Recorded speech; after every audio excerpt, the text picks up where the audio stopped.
नरोत्तम दास ठाकुर महाशय की। গতকালকে আমরা নরোত্তম দাস ঠাকুর মহাশয়ের জীবনীর যৎকিঞ্চিত আস্বাদন করেছিলাম। আজকে দ্বিতীয় পর্বেতে বাকি বিষয়বস্তুগুলো আমরা আস্বাদন করব। এই বিষয়বস্তু হলো তিনি কিভাবে ভজন করে সিদ্ধি লাভ করেছিলেন, শাস্ত্র অধ্যয়ন করে তিনি কি উপাধি লাভ করেছিলেন। তো জীব গোস্বামীপাদ সাধনে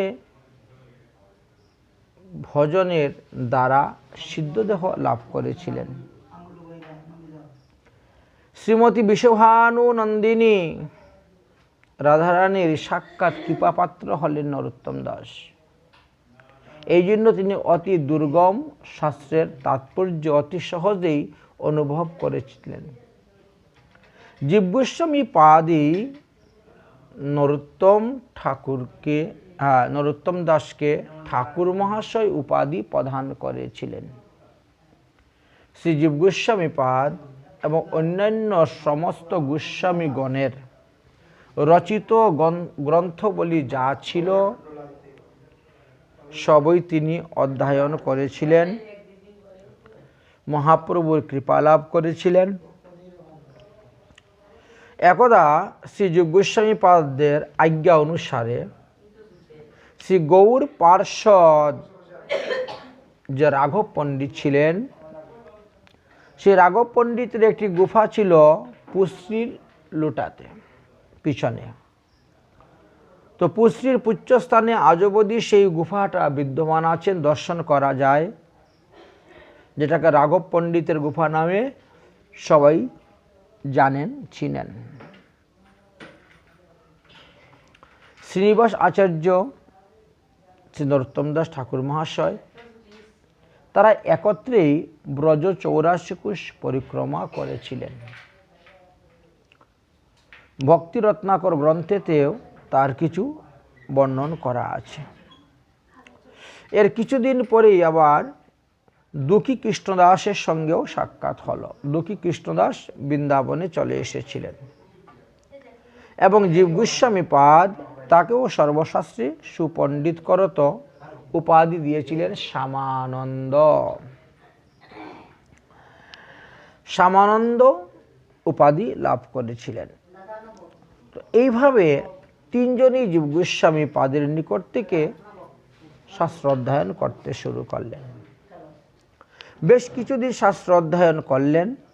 একদা শ্রীনিবাস আচার্য, নরোত্তম দাস ঠাকুর মহাশয় এবং শ্যামানন্দ প্রভু এই তিনজনই শ্রীমৎ জীব গোস্বামীপাদের শিক্ষার শিষ্যরূপী বৃন্দাবনে অবস্থান করিতেন।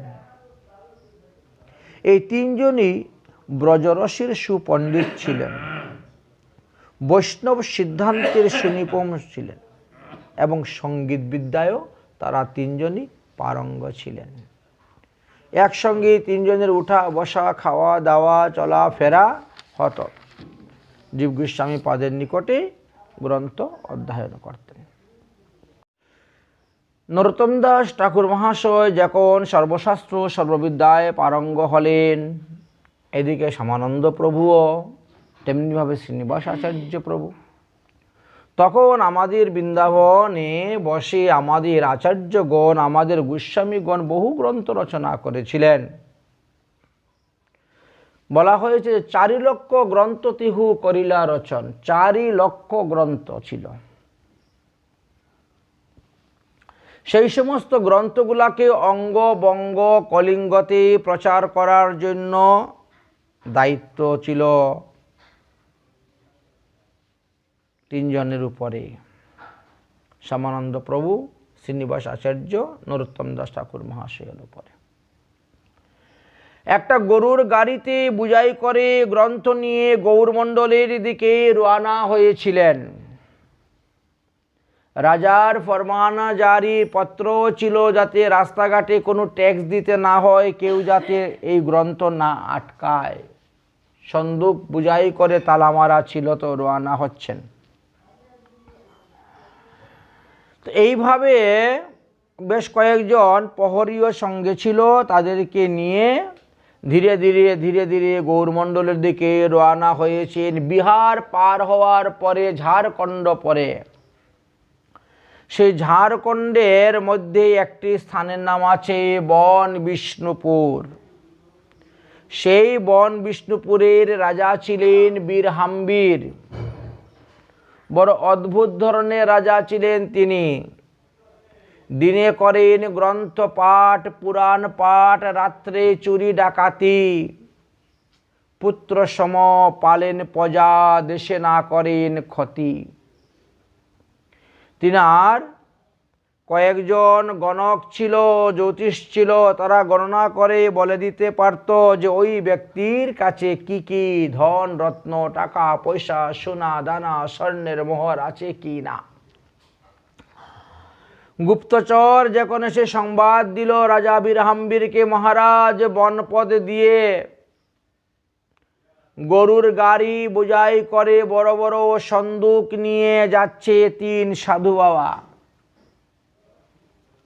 গণককে বলেন, গণক গণনা করে দেখো তো এই সন্দুকের মধ্যে কি আছে। গণক বলেন, মহারাজ মহামূল্য ধন আছে। মহামূল্য ধন? বলে হ্যাঁ। তাই রাজা সেনাপতিকে আদেশ দিলেন, 200 দস্যু লইয়া করহ গমন, প্রাণে না মারিবে কাউকে, আনিবে সব ধন।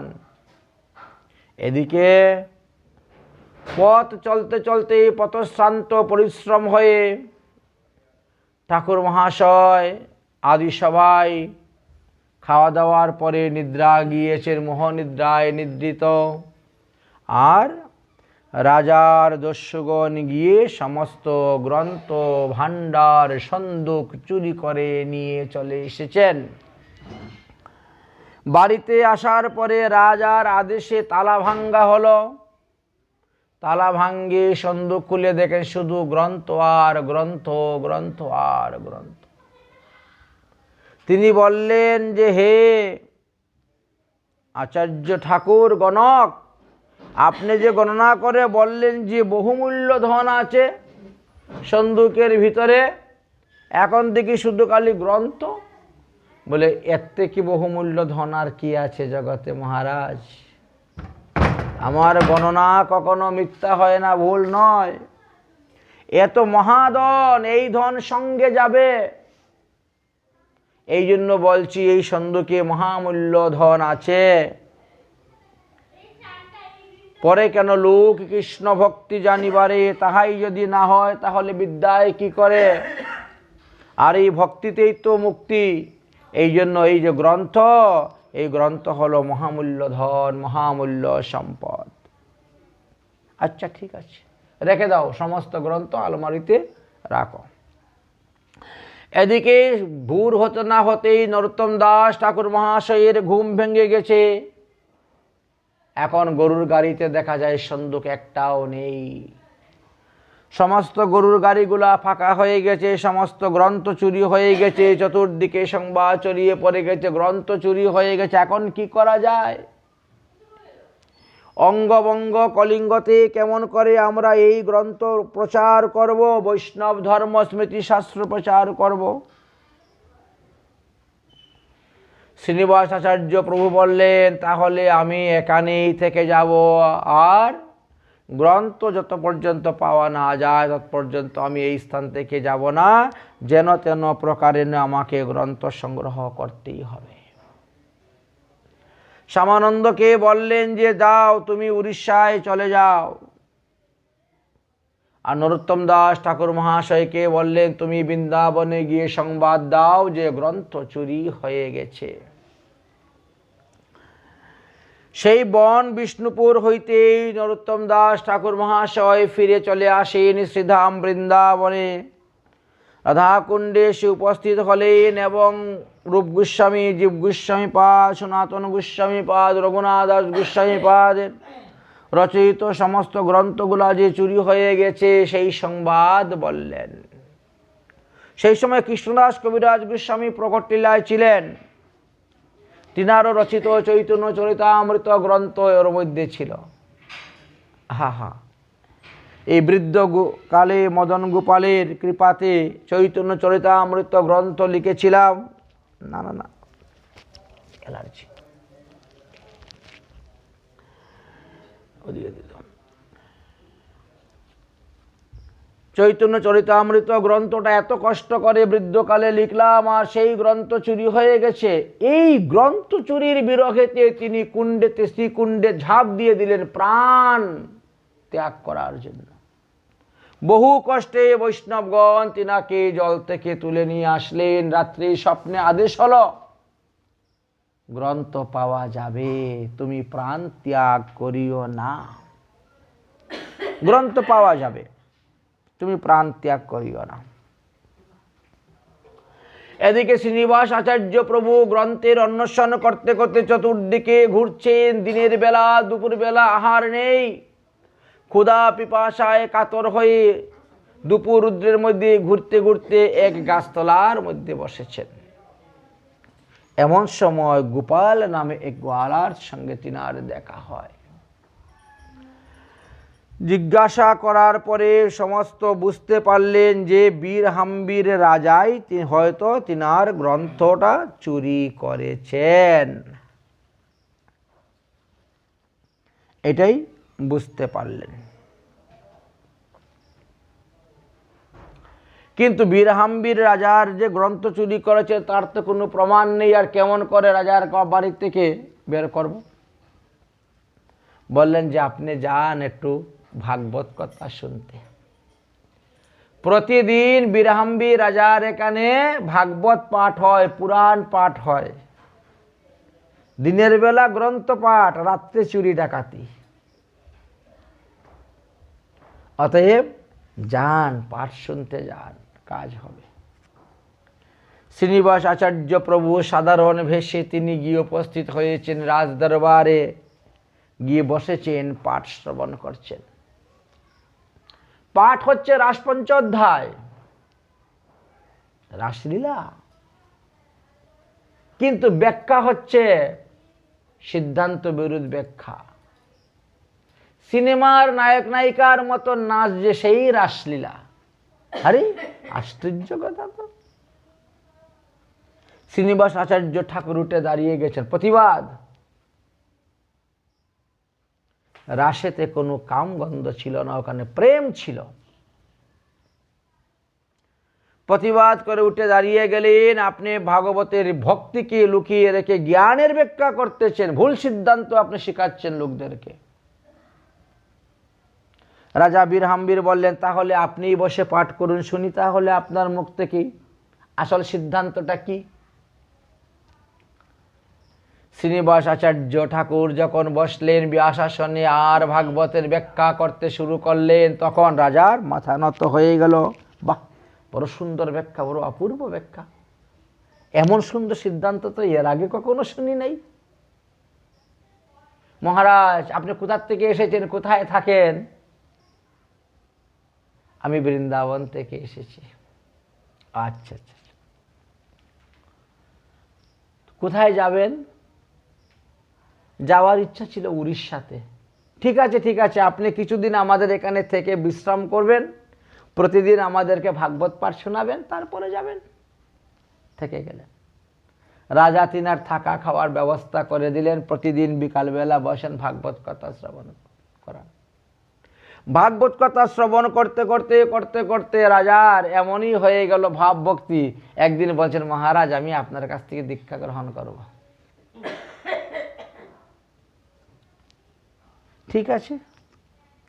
সপরিবারে স্বজনে সবাই, ছেলে মেয়ে, স্বামী স্ত্রী, মাতা পিতা, পরিবারের সবাই একেবারে শ্রীনিবাস আচার্যের নিকট থেকে দীক্ষা গ্রহণ করলেন। রাজা বীরহাম্বির পরম বৈষ্ণব হয়ে গেলেন। দীক্ষা গ্রহণ করার পরে এইবার গুরুদেব আসুন, গুরুদেবকে নিয়ে গেছেন ঘরের ভিতরে, দেখাচ্ছেন, দেখাতে দেখাতে সেই গ্রন্থ। আরে এই তো সেই গ্রন্থ। তখন তিনি বললেন, সমস্ত ঘটনা খুলে গ্রন্থ দিলেন। গ্রন্থ পাওয়া গিয়েছে সেই সংবাদ বৃন্দাবনে এসে উপস্থিত হলো। বাবা, সবাই সন্তুষ্ট। শ্রী গৌরমণ্ডল, ক্ষেত্রমণ্ডল, বৃন্দাবন ধামের সমস্ত বৈষ্ণবগণ খুশি হয়ে গেলেন। এদিকে লোকনাথ গোস্বামী পাদ লক্ষ্য করে দেখলেন যে কনিষ্ঠ বিরক্ত বৈষ্ণবের ভজন আদর্শ যাহা হওয়া উচিত তাহা নরোত্তম দাস ঠাকুর মহাশয়ের মধ্যে আছে।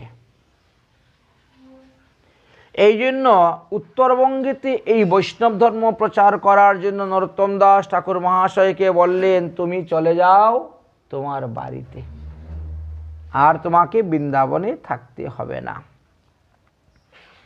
উত্তরবঙ্গে কৃষ্ণ বহির্মুখ লোক,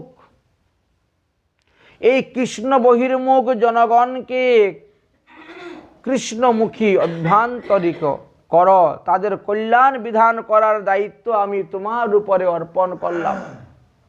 যেহেতু রাজার ছেলে, রাজনীতি ভালোই জানো,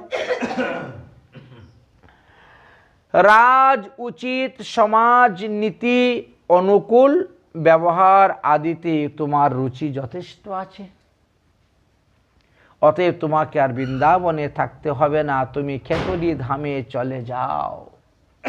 এই তো গুরুদেবের আদেশ।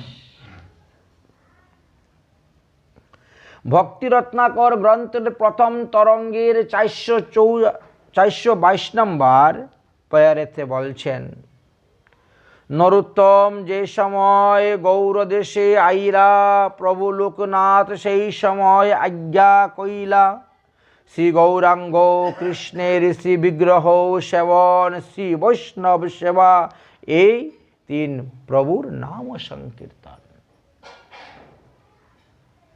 নরোত্তম দাস ঠাকুর মহাশয় বললেন, গুরুদেব আপনার আদেশে আমি তো খেতড়ি ধামে চলে যাব, কিন্তু সেখানে গিয়ে আমি কি করব?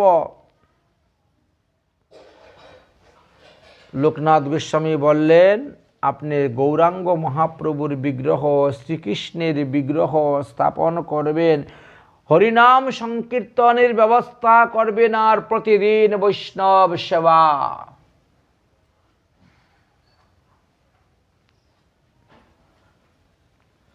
যাওয়ার সময় গৌরমণ্ডল, ক্ষেত্রমণ্ডল দর্শন করে তারপরে যাবেন, এইভাবে আদেশ দিলেন। বন বিষ্ণুপুরে গ্রন্থ চুরি হইলে পর শ্রীনিবাস আচার্যর আজ্ঞায় নরোত্তম দাস ঠাকুর মহাশয় খেতড়ি ধামে চলে যান এবং গুরুর আজ্ঞাক্রমে তিনি অবস্থান করেন। জয়চি আজ্ঞা কইলা গুরু, তৈচে হইলা তৎপর, কইলা 6 সেবা বিগ্রহ মনোহর। নরোত্তম দাস ঠাকুর মহাশয়ে 6টি বিগ্রহ স্থাপন করেছিলেন, প্রতিষ্ঠা করেছিলেন। খেতড়ি ধামেতে দেখবেন এটা ঠাকুর মহাশয়ের প্রতিষ্ঠিত 6 বিগ্রহ, গুরুদেবের আদেশ। অতিশে তাৎপর্য সদা নিগম সেবায়, শুনিলে সেই সব নাম পরাণ জুড়ায়। কি কি বিগ্রহ নরোত্তম দাস ঠাকুর মহাশয়ে প্রতিষ্ঠা করেছিলেন, পুজো করেছিলেন? 1 নম্বর শ্রী গৌরাঙ্গ, 2 নম্বর বল্লভী কান্ত, 3 নম্বর শ্রীকৃষ্ণ, 4 নম্বর ব্রজমোহন, 5 নম্বর রাধা রমন, 6 নম্বর রাধাকান্ত। হে রাধে রাধাকান্ত নমস্তুতে। গৌরাঙ্গ বল্লভীকান্ত শ্রীকৃষ্ণ ব্রজ মোহনা, রাধা রমন হে রাধে রাধাকান্ত নমস্তুতে। প্রেমের মূর্তি ছিল নরোত্তম দাস ঠাকুর মহাশয়। খেতড়ি ধামে প্রত্যাবর্তন করার পরে শ্রীপাঠে উচ্চস্বরে হরিনাম সংকীর্তন শুরু হল। মধুর রুলে মৃদঙ্গ করতালের ধ্বনি মুখরিত হয়ে উঠল সেই খেতড়ি ধাম। তখন ঠাকুর মহাশয় গরানহাটি নামক রাগের প্রবর্তন করেছিলেন। গরানহাটি রাগের গান, গরানহাটি রাগের বাজনা, এগুলো লম্বা করে গাওয়া হয়, পদগুলা লম্বা করে টেনে টেনে। সেই গরানহাটি রাগের প্রবর্তক হলেন নরোত্তম দাস ঠাকুর মহাশয়। তাহার গন্ধর্ব নিন্ধন মধুর কণ্ঠস্বরে স্বরচিত এই অপূর্ব রসধারার বন্যা প্রবাহিত করেছিলেন ঠাকুর মহাশয়। এইভাবে বেশ কিছুদিন চলছে। এই বিগ্রহগুলাকে প্রতিষ্ঠা করার জন্য মা জাহ্নবী ঠাকুরানীকে পর্যন্ত নিয়ে যাওয়া হয়েছিল। তখন নিত্যানন্দ প্রভু অপ্রকট ছিলেন, গৌর পার্ষদগণ সবাই গিয়েছিলেন খেতড়ি ধামে। ভক্তিরত্নাকর গ্রন্থেতে বললেন, একদা শ্রী গৌর সুন্দর স্বপ্নে ঠাকুর মহাশয়কে বললেন,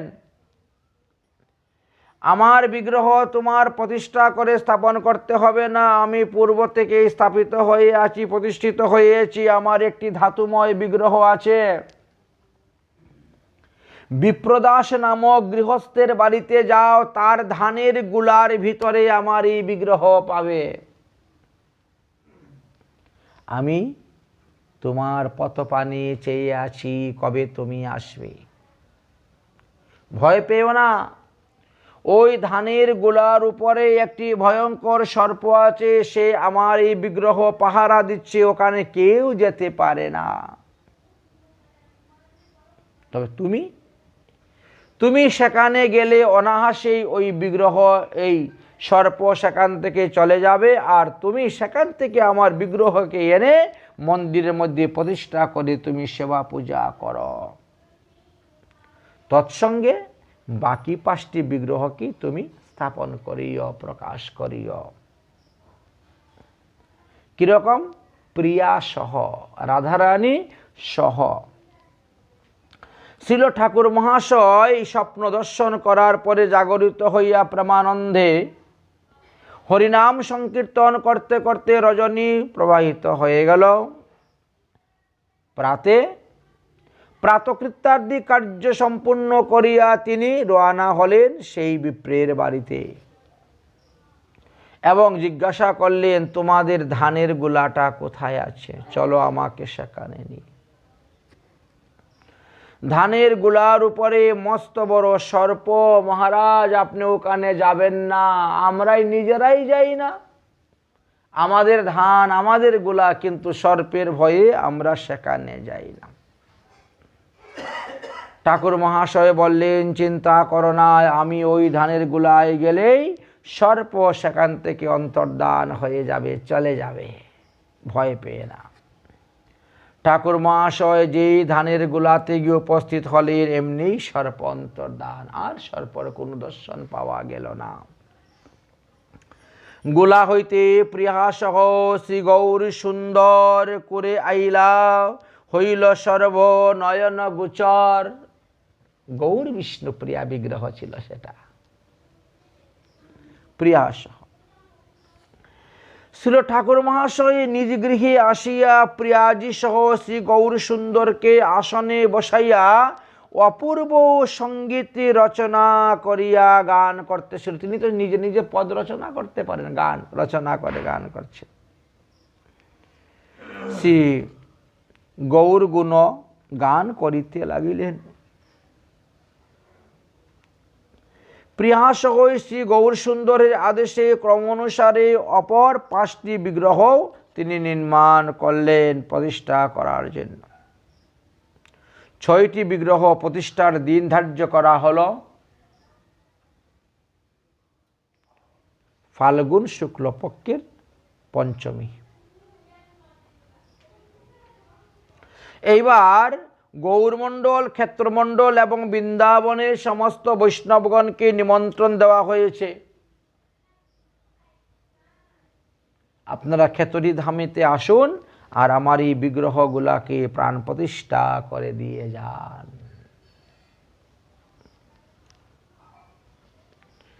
নিমন্ত্রণ পেয়ে বৈষ্ণবগণ রওনা হলেন। ইতিহাসের পৃষ্ঠায় স্বর্ণাক্ষরে লেখা এই প্রসিদ্ধ উৎসব খেতড়ি ধামের খেতড়ির মহোৎসব নামেই তাহা খ্যাত।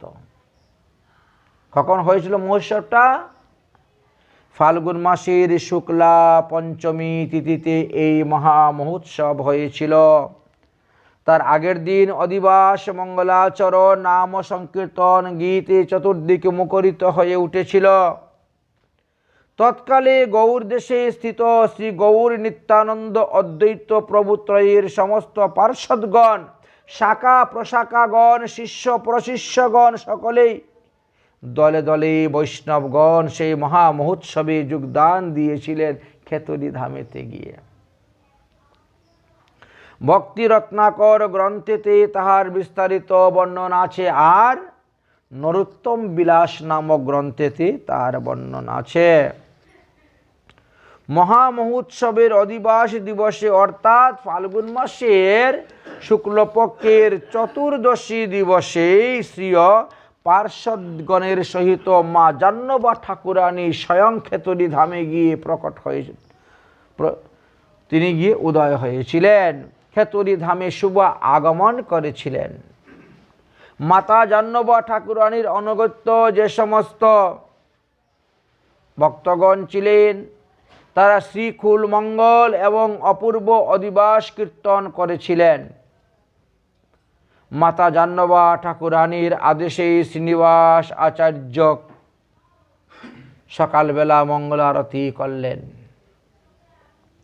শ্রীনিবাস আচার্যকে দিয়েই মা জাহ্নবা ঠাকুরানী ঘটস্থাপন অধিবাসের সমস্ত কার্যাদি করাইলেন। শাস্ত্র বিধি অনুসারে, বিধান অনুসারে বিগ্রহের মহা অভিষেক করা শুরু হলো এবং বিগ্রহের প্রাণ প্রতিষ্ঠা, চক্ষুদান করে বিগ্রহকে স্থাপন করা হলো। ওই রাত্রেই মহাপ্রভু স্বপ্নস্থলে শ্রীনিবাস আচার্যকে বললেন, শ্রী বিগ্রহ যে যে নাম তাহা আমি তোমাকে বলতেছি, সেই অনুসারে তুমি সেই সেই বিগ্রহের নাম রাখবে। শ্রী ফাল্গুনী পূর্ণিমা তিথিতে যথাসময়ে শ্রীনিবাস আচার্য প্রভু কি করলেন, আগে শ্রী বিগ্রহের অভিষেক করালেন। অভিষেককালে সেই নামগুলাকে প্রকাশ করে হাতের মধ্যে জল নিয়ে সংকল্প মন্ত্র উচ্চারণ করে করে সেই বিগ্রহকে স্নান করালেন। প্রথম বিগ্রহ কি বললাম? শ্রী গৌরাঙ্গ, দ্বিতীয় বল্লভীকান্ত, তৃতীয় শ্রী ব্রজমোহন, চতুর্থ শ্রীকৃষ্ণ, পঞ্চমে রাধাকান্ত, আর ষষ্ঠে রাধারমণ। এই অভিষেক অন্তে শশ প্রিয়ার সহিত এই 6 বিগ্রহ বিবিধ অলঙ্কারে ভূষিত করিয়া সিংহাসনে অধিষ্ঠিত করিলেন। শুরু হলো মহাসংকীর্তন। তখন হঠাৎ সংকীর্তন মণ্ডপের মধ্যে গৌরাঙ্গ মহাপ্রভু, নিত্যানন্দ প্রভু এবং অদ্বৈত প্রভুদ্বয়, শ্রীবাস এবং গদাধর পণ্ডিত সহ পার্শ্বদগণের সহিত সাক্ষাৎ সেখানে প্রকট হয়ে গেলেন। মহাপ্রভু তো অনেক আগেও প্রকট হয়ে গেছিলেন, কিন্তু সেখানে গিয়ে প্রকট হয়ে নিত্য গীত করতে শুরু করলেন, আরম্ভ করলেন। কিছুক্ষণ পর পার্শ্বদগণের সহিতই মহাপ্রভু সেখান থেকে অন্তর্ধান হয়ে গেলেন।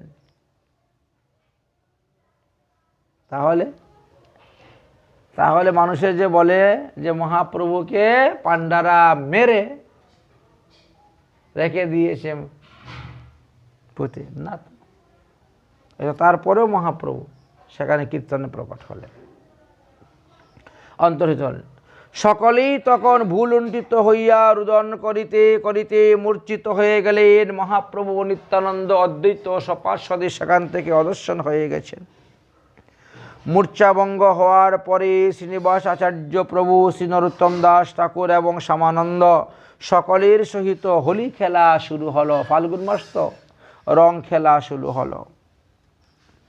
এইভাবে রং খেলতে খেলতে সমস্ত দিন অতিবাহিত হয়ে গেল। সন্ধ্যাকালে শ্রী গৌরাঙ্গের আবির্ভাব অভিষেক সম্পূর্ণ করিলেন। সংকীর্তন আনন্দে রজনী যাপন করিলেন। পর দিবসে স্বয়ং শ্রী মা জাহ্নবী ঠাকুরানী স্বহস্তে রন্ধন করে শ্রী বিগ্রহের ভোগ লাগালেন। ভোগ আরতি কীর্তন হলো, প্রদান করলেন। তারপরে সেই ভোগ প্রসাদ বৈষ্ণববৃন্দদেরকে দান করলেন।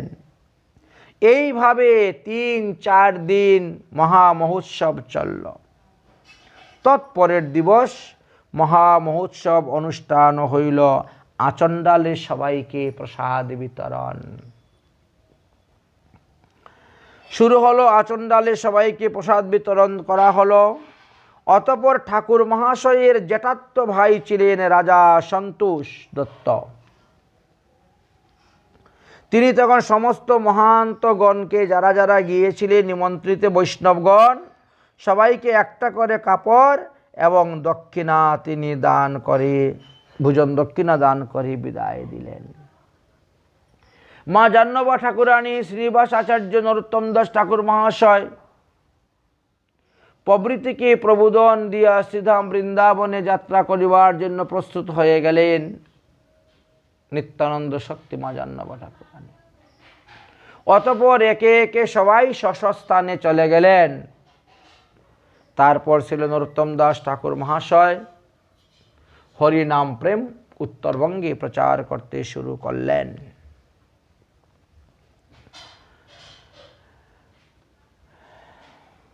বহু নাস্তিক, বহু পাষণ্ডীগণকে তিনি উদ্ধার করলেন, তাদেরকে বৈষ্ণব বানিয়ে দিলেন। তাহার অলৌকিক শক্তি ছিল, প্রেম ভক্তির লক্ষণ তিনার নিকট প্রকাশ হয়েছিল, পাণ্ডিত্যের প্রতিভাও তিনার দর্শন করে সবাই সাহস পেত না তিনার সঙ্গে কথা বলতে। আবার মধুর স্বরে কীর্তন, তিনার মতো কীর্তনিয়া তখন নেই, মধুর স্বরে কীর্তন করতেন।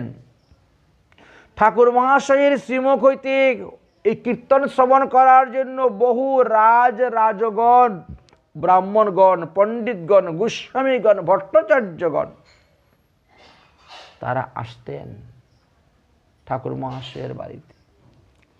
সিংহ ধন জন আভিজাত্যাদি অভিমান আদি ত্যাগ করিয়া তারা এসে গান শ্রবণ করে, সিদ্ধান্তের কথা শ্রবণ করেছিল। নরোত্তম দাস ঠাকুর মহাশয়ের কাছ থেকে সবাই দীক্ষা নিতে শুরু করলেন। সবাই দীক্ষা নিতে লাগলেন, ঠাকুর মহাশয়ের শিষ্য হতে লাগলেন। নরোত্তম দাস ঠাকুর মহাশয়ের শিষ্য ক্রমে ক্রমে বৃদ্ধি পাইতে লাগল। একদা ছিল ঠাকুর মহাশয় এবং শ্রী রামচন্দ্র কবিরাজ একসঙ্গে স্নানে গমন করিতেছেন। ইত্যবসরে গম্ভিলা নামক গ্রামেতে, এটাকে জিয়াগঞ্জ বলা হয়, সেখানে অনেক ব্রাহ্মণগণ ছিল। তবে অধিকাংশ ব্রাহ্মণগণই সব কালীভক্ত। সেখানকার শিবানন্দ আচার্য নামে এক ব্যক্তি ছিলেন। তিনার 2 পুত্র ছিল, হরিরাম এবং রামকৃষ্ণ। তারা পিতার আদেশে 2 জনে 2টা পাঠা কাঁধে করে নিয়ে যাচ্ছেন কালী মায়ের সামনে বলি দিবেন। রওনা হয়েছেন। কিন্তু পথের মধ্যে ছিল নরোত্তম দাস ঠাকুর মহাশয়ের সঙ্গে মুখামুখি সাক্ষাৎ।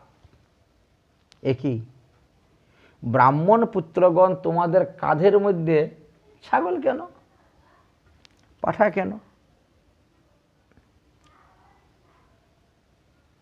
জিজ্ঞাসা করলেন। তারা বলছেন, মা কালীর কাছে নিয়ে আমরা একে বলি দিব। ঠাকুর মহাশয় তাকে বুঝাইলেন, এইগুলা রজগুণ, এইগুলা তমগুণ। রজগুণ তমগুণের পূজা, এই পূজার দ্বারা নিজের কোনো কল্যাণ হবে না, অন্যেরও কল্যাণ হবে না। জীবহিংসা করতে যেও না, প্রাণীবধ করতে যেও না, মহাপাপ। এইগুলা পরিত্যাগ করো, এইগুলা পরিত্যাগ করে সৎশাস্ত্র সদ্গ্রন্থ পড়ো, নিষ্কামভাবে ভগবত ভজন করো, তবেই তোমার আত্মার কল্যাণ হবে। বুঝাচ্ছেন। তারা তখন কি করলো, ছাগল পাটা দুটাকে ছেড়ে দিল, ছেড়ে দিয়ে নদীতে গিয়ে স্নান করলেন। শ্রী নরোত্তম দাস ঠাকুর মহাশয়ের কাছ থেকে দীক্ষা গ্রহণ করলেন। তারপরে তারা পরম বৈষ্ণব হয়ে গৃহে ফিরে গেল। ইহাতে ওই দুই ছেলের বাবা অত্যন্ত ক্রুধিত হয়ে গেলেন, কারণ তারা ছিল মৈথিল্য ব্রাহ্মণ। আমরা ব্রাহ্মণ, আর নরোত্তম দাস ঠাকুর মহাশয় হলো কায়স্থ শূদ্র পরিবারের। শূদ্রের কাছ থেকে ব্রাহ্মণে দীক্ষা গ্রহণ করলো, পিতা তো একেবারে রাগে ভম। একই করলে পুত্রগণ, পুত্রকেও গালি দিচ্ছেন, ঠাকুর মহাশয়কেও দিচ্ছেন। হ্যাঁ, মৈথিল্য স্মার্তমতের পণ্ডিত মুরারিকে আনলেন। তিনি এনে বললেন যে আপনি সিদ্ধান্ত স্থাপন করে যান, বৈষ্ণব বড় না ব্রাহ্মণ বড়। বৈষ্ণব সিদ্ধান্তকে খণ্ডন করুন, আপনি খণ্ডন করুন। শুরু হয়ে গেল। এদিকে পাইকপাড়া ও গম্ভিলায় সাকু ব্রাহ্মণগণ হির্ষা পরবশত হইয়া রাজা নরসিংহের কাছে বিচার দিলেন। নরোত্তম শূদ্র হইয়া ব্রাহ্মণদেরকে দীক্ষা প্রদান করিতেছে, তাহাকে উক্ত কার্য হইতে বিরত করা উচিত। রাজ আদেশ দেওয়া হোক, ফরমান জারি করা হোক। রাজা তখন বড় চিন্তার মধ্যে পড়ে গেলেন। একজনের ভালো লাগছে, ওনার কাছ থেকে দীক্ষা নিচ্ছে, আমি কেমন করে নিষেধ করি। রাজা তখন বড় বড় দিগ্বিজয়ী পণ্ডিতদেরকে ডাকলেন, ডেকে বললেন যে এর সিদ্ধান্ত কি আছে বলো। শাস্ত্রে বলছেন কিবা শূদ্র, কিবা ক্ষত্রিয়, কিবা ব্রাহ্মণ, কিবা বৈশ্য, শূদ্র কেনে নয়, যিনি কৃষ্ণ তত্ত্ববেত্তা তিনি গুরু হয়। সে শূদ্রই হোক, আর চণ্ডাল হোক, আর ক্ষত্রিয় বৈশ্য ব্রাহ্মণ যাই হোক, যিনি কৃষ্ণ তত্ত্ববেত্তা তিনি গুরু হন, তিনি গুরুপদযোগ্য, অন্য কেউ নয়। কিন্তু রাজার কাছে ব্রাহ্মণরা গিয়ে বলছেন না না, ওভাবে হবে না, এতে আমাদের অপযশ হয়ে যাবে, অবিলম্বে এইগুলা বন্ধ করা হোক। ব্রাহ্মণগণকে শিষ্য করতেছে, উক্ত কার্য হইতে বিরত করুন মহারাজ। রাজা তখন চিন্তা করলেন কি করা যায়, যাই একজন দিগ্বিজয় পণ্ডিতকে আহ্বান করে নিয়ে আসে। আসলেন রূপনারায়ণ নামক দিগ্বিজয় পণ্ডিত। ঠাকুর মহাশয়কে পরাজিত পরাভূপ করার জন্য তারা সম্মিলন ডাকলেন, বৈষ্ণব সম্মিলন। পণ্ডিতরা এসে উপস্থিত হয়েছেন।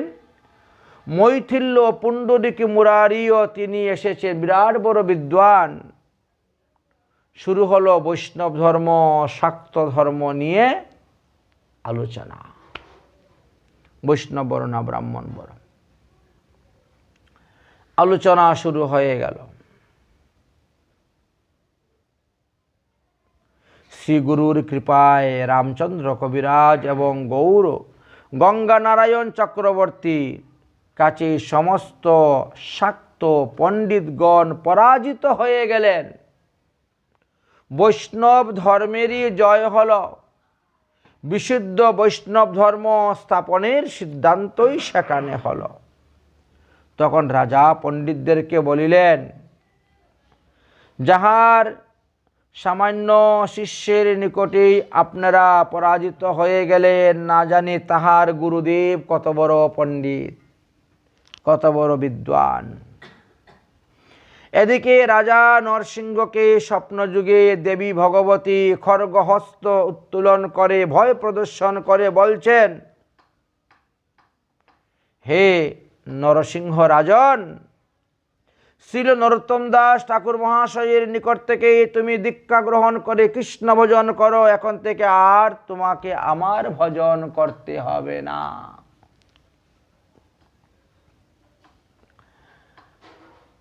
তুমি কৃষ্ণ ভজন করো, তুমি বৈষ্ণব সেবা করো, কারণ বৈষ্ণব ধর্মের বিরোধী তুমি আচরণ করিয়াছ। বৈষ্ণব সেবার দ্বারা এই অপরাধ থেকে মুক্ত হইতে পারবে। মা কালীর আদেশ পেয়ে রাজা নরসিংহ তখন নরোত্তম দাস ঠাকুর মহাশয়ের নিকট থেকে দীক্ষা গ্রহণ করেছিলেন। ইহার পরে শ্রীনিবাস আচার্য প্রভু সশিষ্যে শ্রী রামচন্দ্র কবিরাজকে সঙ্গে নিয়ে পুনরায় বৃন্দাবনে আগমন করেন। অতঃপর ঠাকুর মহাশয় বিপ্রলম্ভ বা বিরহ ভাবের বৃদ্ধি দিন দিন পাইতে শুরু হল।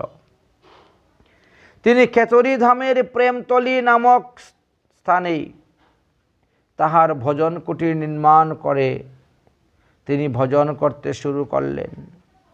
অহনিশি ভূমিতে পরে সাষ্টাঙ্গে গড়াগড়ি দিতেন, রুদন করতেন।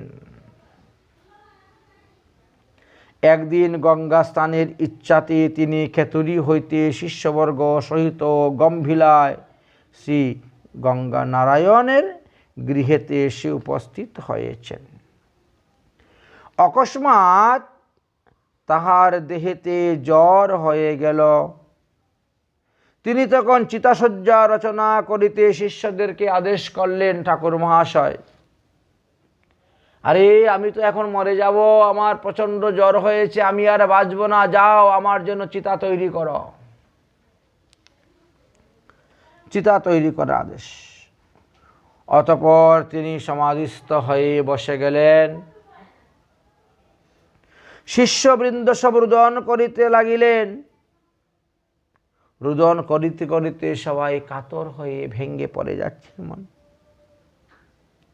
ঠাকুর মহাশয়ের তিরুদ্ধান সংবাদ পেয়ে হাজার হাজার ভক্তগণ আসিয়া আগমন গম্ভীলাতে।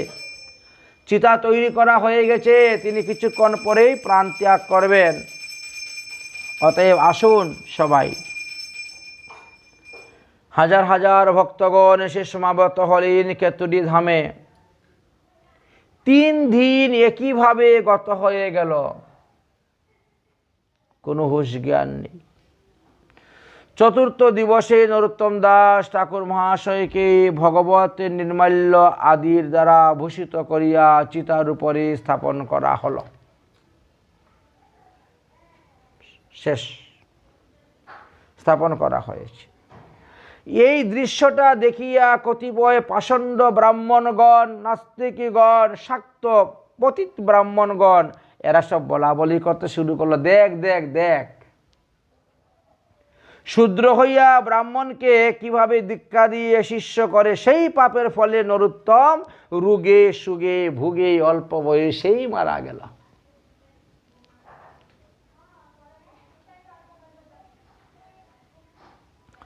এমনকি তাহারা গঙ্গা নারায়ণকেও নানা রূপে নিন্দা করিতে লাগিলেন। আপনি ব্রাহ্মণ হইয়া বৈষ্ণব সিদ্ধান্ত মেনে চলেন, তাদের সঙ্গে উঠা বসা খাওয়া দাওয়া করেন, শুরু হয়ে গেছে। এই সকল পণ্ডিতদের কথা শুনে এসেছিল ঠাকুর মহাশয়। তখন কি করলেন? ঠাকুর মহাশয়ের চরণে প্রার্থনা করতে শুরু করলেন। ঠাকুর মহাশয়ের শিষ্যগণ প্রার্থনা করতে শুরু করলেন, হে গুরুদেব, আপনি জীবিত হন, আপনি চিতার থেকে উঠে বসুন, না হলে সর্বদা এই কলঙ্ক থেকে যাবে। এই কলঙ্ক দূর করার জন্য আপনি চিতার থেকে উঠুন। তখন নরোত্তম দাস ঠাকুর মহাশয় শ্রীকৃষ্ণ চৈতন্য শ্রী রাধে কৃষ্ণ রাধে কৃষ্ণ উচ্চারণ করতে করতে একেবারে চিতার কাষ্ঠসহ উঠে গেছে। যেই কাষ্ঠসহ তিনি উঠেছেন তখন সূর্য সমতুল্য দীপ্ত কান্তি তিনার দেহ থেকে প্রকাশ হইতে শুরু হয়েছে। আশ্চর্য কথা, সে অতি আশ্চর্য ব্যাপার দর্শন করিয়া সকলেই বিস্মিত হয়ে গেছেন। কিন্তু ভক্ত যারা, তারা হরিধ্বনি করতে শুরু করলেন। সর্ব হইতে দেবতারা পুষ্প বর্ষণ করতে শুরু করেছেন নরোত্তম দাস ঠাকুর মহাশয়ের উপরে। এই দৃশ্য দর্শন করে নিন্দুক ব্রাহ্মণগণ, নিন্দুক বিপ্রগণ, তারা তখন নিজেদের অপরাধের জন্য নিজেরা নিজেকে তিরস্কার করতেছেন। আহা, আমাদের অপরাধ হয়েছে ঠাকুর মহাশয়ের চরণে। তাই তারা ভয়ে কম্পিত হয়ে শিরে করাঘাত করতে করতে নরোত্তম দাস ঠাকুর মহাশয়ের চরণের মধ্যে লুটিয়ে পড়লেন। অহে বৈষ্ণব ঠাকুর দয়ার সাগর, এ দাসে করুণা কর। নরোত্তম দাস ঠাকুর মহাশয় তখন কি করলেন? সেই সমস্ত নাস্তিক, মূর্খ, পাষণ্ডী ব্রাহ্মণদেরকেও তিনি দীক্ষামন্ত্র প্রদান করলেন। গঙ্গা নারায়ণের নিকটে ভক্তিশাস্ত্র অধ্যয়ন করার আদেশ করলেন। পুনর শিষ্যদেরকে নিয়ে বলেন, চলো বাবা, আমরা খেতড়ি ধামে চলে যাব, এই গাম্ভীলায় আর থাকতে হবে না। তারপরে তিনি এই প্রেম ভক্তি চন্দ্রিকা নামক গ্রন্থ রচনা করেছিলেন।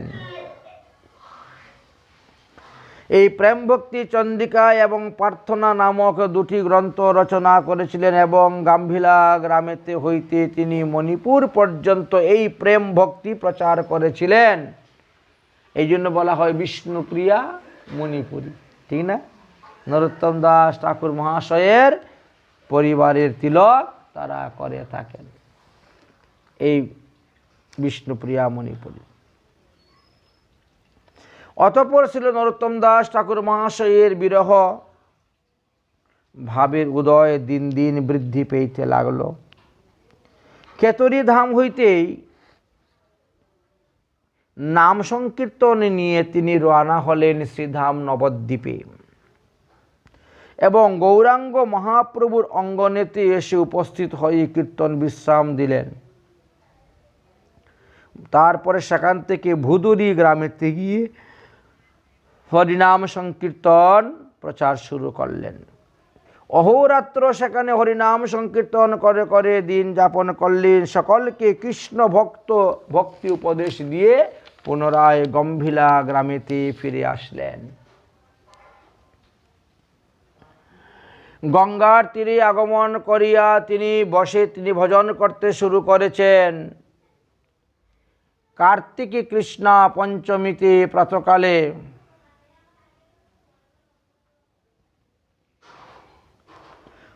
শুভ মুহূর্তে শ্রীল নরোত্তম দাস ঠাকুর মহাশয় বললেন যে আমাকে আজকে গঙ্গা স্নানে নিয়ে যাও, আমি গঙ্গা স্নান করব। তখন বৃদ্ধ হয়ে গেছেন। দুজনে দুদিকে ধরে তিনাকে গঙ্গা স্নান করার জন্য রওনা হয়েছেন। আচ্ছা, তো তীরেতেই গঙ্গা স্নান করছেন। বলছেন না, তীরে থেকে হবে না, আমাকে গঙ্গাতে প্রবেশ করাও। নাভি জলে গঙ্গার মধ্যে গিয়ে উপস্থিত হলেন। সেই সময়ে তিনার প্রধান শিষ্য রামকৃষ্ণ আচার্য ও গঙ্গা নারায়ণ চক্রবর্তী দুজন দুই পাশে থেকে নরোত্তম দাস ঠাকুর মহাশয়ের শরীরটা মার্জন করতে শুরু করেছেন। গঙ্গাতে স্নান করতেছেন আর এভাবে শরীর মার্জন করতে শুরু করেছেন। ঠাকুর মহাশয়ের অঙ্গ স্পর্শ করিবা মাত্রই এই প্রেমময় তনু বিষ্ণু পাদুক বা গঙ্গা জলের সহিত দুগ্ধবৎ মিশ্রিত হয়ে গেল। গঙ্গার জলে বসে আছেন, যতই ধুচ্ছেন ঘষছেন ততই দুধের মতো বেরিয়ে যাচ্ছে। দুধের মতো বেরিয়ে যেতে যেতে একেবারে বাস গঙ্গার জলে মিশে গেলেন। দুগ্ধবৎ সম্মিলন হইল। এইভাবে তিনি সমাধি লাভ করেছিলেন নরোত্তম দাস ঠাকুর মহাশয়। সংকীর্তন নাদতা মহাহাস্য দন্ত দ্যুতি দ্যুতির ভিঙ্গ মুখ শ্রেয়ায় অশ্রুধরা পনিপাতই তস্मै নমো নমো শ্রী নরোত্তম দাসম।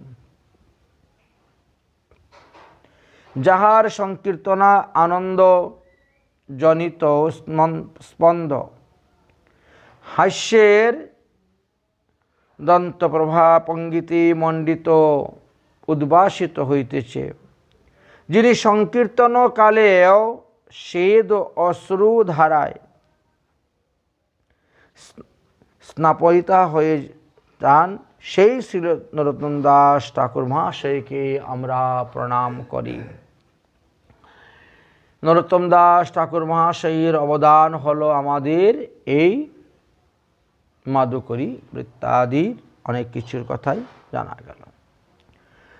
ঠাকুর মহাশয়ের রচয়িত এই গ্রন্থ প্রেম ভক্তি চন্দ্রিকা যদি আস্বাদন করা যায় তাহলে প্রেম ভক্তি লাভ করতে পারবেন, নতুবা প্রেম ভক্তি লাভ করা বড় কঠিন হয়ে যায়। মহৎ কৃপা ছাড়া কখনো এই কৃষ্ণ প্রেম লাভ হয় না। নিত্যসিদ্ধ কৃষ্ণ প্রেম কবু সাধ্য নয়, শ্রবণাদি শুদ্ধ চিত্তে করে হে উদয়। অতএব কৃষ্ণ প্রেম এত সহজে আসে না। কৃষ্ণ কথা শুনতে শুনতে শুনতে শুনতে যারা কৃষ্ণকে ভালোবেসে ফেলেছেন, আত্মবোধ কৃষ্ণ সেবা করে যাচ্ছেন, তাদের মধ্যেই আসবে। এই জন্য প্রেম ভক্তি চন্দ্রিকাতে যে সমস্ত সিদ্ধান্ত স্থাপন করে গিয়েছেন নরোত্তম দাস ঠাকুর মহাশয়, এই সিদ্ধান্তগুলো প্রত্যেকে বৈষ্ণবেরই পালনীয়, করণীয়, শ্রবণীয়, কীর্তনীয়। নিজে জানবেন, শুনবেন, আরেকজনকে শোনাবেন, নিজে বুঝবেন, আরেকজনকে বুঝাবেন। এই জন্য গোস্বামীগণ অপরন্ত অজস্র পরিশ্রম করে তারা এইভাবে গ্রন্থ রচনা করে, গ্রন্থের মাধ্যমে আমাদিগকে সাধন ভজনের পদ্ধতির সমস্ত কথা বলে গেলেছেন। তাই আমরা দুটি পর্বেতে সংক্ষেপে নরোত্তম দাস ঠাকুর মহাশয়ের জীবনী কথা আস্বাদন করলাম। আজকের মতো হরিকথা এখানেই বিশ্রাম। বলে নরোত্তম দাস ঠাকুর মহাশয় কি, নরোত্তম দাস ঠাকুর মহাশয় কি, প্রেম ভক্তি চন্দ্রিকা কি জয় জয় শ্রী রাধেশ্যাম নিতাই গৌর হরি হরি বল। শান্তি মন্নৈ ইদন্তে মুখাম্বুজম অব্যক্তনীড়ৈ ব্রুতং কুন্তলাই স্নিগ্ধ রাক্তৈশ্চ গোপ্যা মোহচুম্বিতাং বিম্ব রক্তাধরং মে মনস্যাদিরাস্তা মরং লক্ষ্য লাভৈ নমো দেব দামোদর